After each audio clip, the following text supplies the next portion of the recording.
Good morning. Happy Thursday. Another sort of rainy day here in California.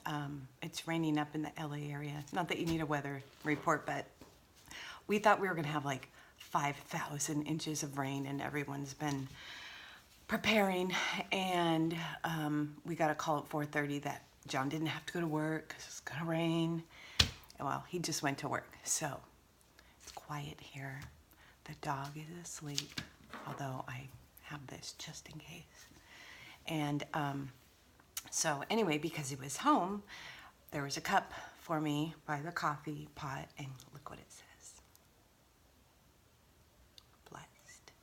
So I thought, well, then I'm going to tell you about my blog post, my Instagram post, my Facebook post yesterday about the Bless Yous. And if you haven't gone to my blog, I won't put you on the spot and wonder why you haven't, because I've had it for 12 years. So I would think it would be a habit by now, but it's okay. I know I blog maybe 6 consecutive days and then I don't do it for a week. So it's okay.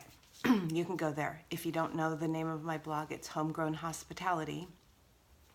So you can either look up Homegrown Hospitality on Google or just go to www.homegrownhospitality.typepad.com, and then you can read the 3 significant stories that have happened in less than a year, and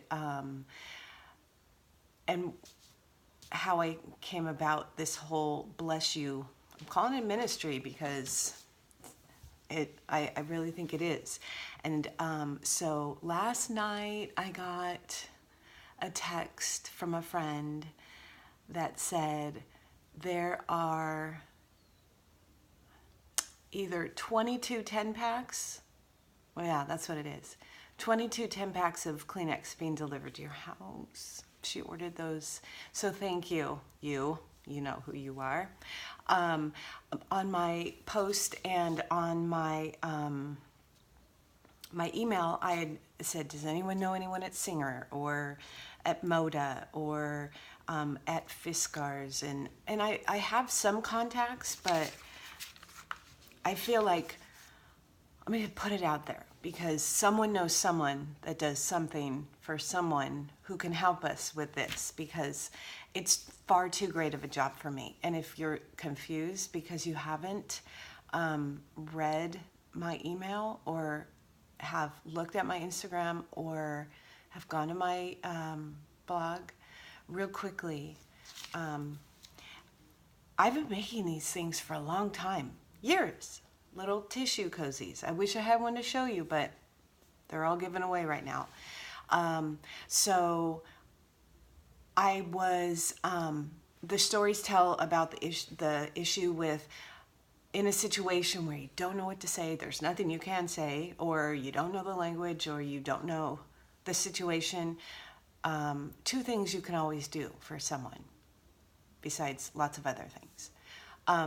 Say a prayer for them or with them, and give them a tissue.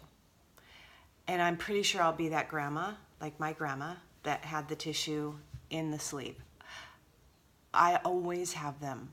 I have multiple packs with me always, because on a random super side note, a little thing you don't know about me, only a few people know, is all right here on my body is numb. When I was like 21, I had a jaw surgery, and the feeling never came back in my nose. So if I have a booger, you're gonna need to tell me, because I can't feel it. So anyway, that's why I always have tissue, but also to offer it to someone that needs it. So I'm going to be filming a tutorial today on how I make them. If you go to Google or you go to Pinterest or anywhere and type in tissue cozy, you'll probably get a pattern. Mine's super simple. I'm terrible about patterns. I just kind of eyeball things, but it's simply a 5x7 piece of fabric for the top and a 5x7 piece of fabric for the inside. You sew it together. I complicate it by pre-sewing all my scraps. I love the way it looks with all of the mixed and stitched pieces together, but I know not everyone wants to do that or has time to do that. And so I'm not going to be a stickler to, it's got to be this way. If it holds a pack of tissue and can hold in a little prayer card, then that's all you got to do. So I'm gonna do the tutorial, show people how they can do it. I'm going to have more. I still have a couple hundred prayer cards, because when you have things printed, you have them printed in like 1,000, because it's $7 more to have 1,000 than 500. So I will be sending out prayer cards, be tucked in. There's no advertisement. There's no who it came from. It's all just a service to others. So if you read last week in my Revelation Wellness, I had written out a question: what is it you want me to do? And I had written on my blog, don't forget that when you ask God something, He's going to answer. It might not be quickly, but He's going to answer, so you need to be quiet and pay attention. So even though I have been doing this for a long time, I had never thought about doing it en masse until I got the response from Cheryl on the post about, hey, I would love to have these in an ER. That's where I work. And my mind just,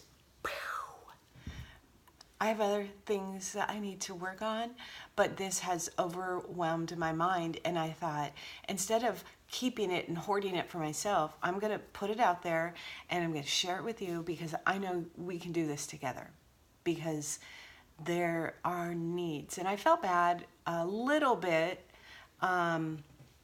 typing out about, oh, what about ERs, and what about, I didn't put nursing homes, but what about trauma centers and labor and delivery departments and oncology, and I was naming off places where there's hard tears and sad tears, and I know there's great tears too. So that is not, I'm not leaving that out of the scope of things, but I just feel like there are so many sad, broken, hard tears where someone just needs a little something.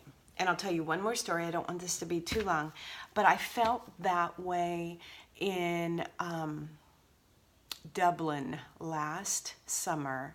I was in a 4-hour layover in Dublin by myself. I had had a horrific, terrible, some of you know the story, on the airplane from LA to Dublin. I got horribly sick, terribly sick, that's all we'll say. And when I was in Dublin, I was sobbing. People probably thought, oh, that poor girl, her whole family must have been mauled by a tiger or something. I was in the deepest, darkest place that I have ever been. I wanted to go home. I was embarrassed. I was stinky. I don't even like to talk about it or think about it. And I heard the word Dublin the other day on the TV, and I just kind of cringed. I was just a sobbing mess, and I felt very alone. Even though they speak English, there was a lot of people around, and although I had Kleenex, I would have loved for someone just to come up and like, not that I wanted attention, I just needed that human contact, or that, are you okay? And I would have said, yes, I'm fine. But just that little tiny reach out of kindness to someone when they're in a terrible place, even if you don't know what to say, because 9.9 times out of 10, we don't know what to say. We don't know the circumstances. We don't need to know the circumstances. God knows all of that.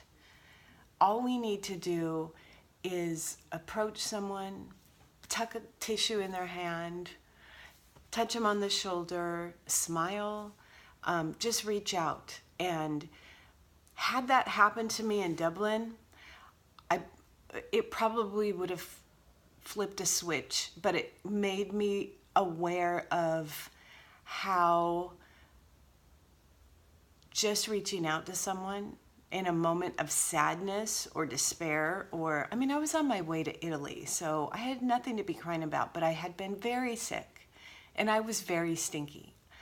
I was a hobo in the Dublin airport and I just needed, Anyway, I think you get my point. If you see someone in distress, or if you see someone that's sad, or you can just tell, you get that urge or you get that nudge that you should say something, then say something. Okay, so there's my little PSA. First, say something, give them a tissue. If you don't want to pray out loud for them on the spot, then tell them, I'm going to pray for you, but then do it. There's the key, because a lot of us say, oh, I'll pray for you. Or people that reach out on social media, I need prayers. And people will say, self-included, praying or got it, done it, but I stop and I do it. So that's my challenge for you. It has nothing to do with blessed.